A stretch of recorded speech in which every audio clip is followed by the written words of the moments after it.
Hello everyone, can you solve this equation? 3 plus 3 divided by 3 multiplied by 3 minus 3.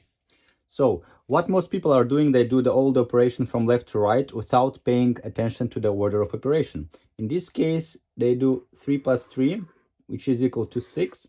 Then 6 divided by 3, they got 2. Then 2 multiplied by 3 equal 6 again, and 6 minus 3, they got 3.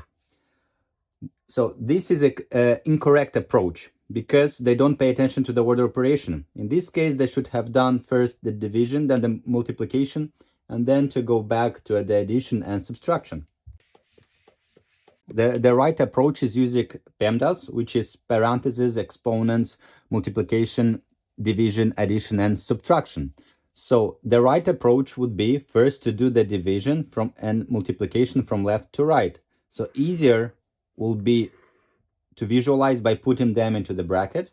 So we have 3 divided by 3 is 1, 1. So this is 1 multiplied by 3 equals 3. So in this case, what we get is 3 plus 3 minus 3.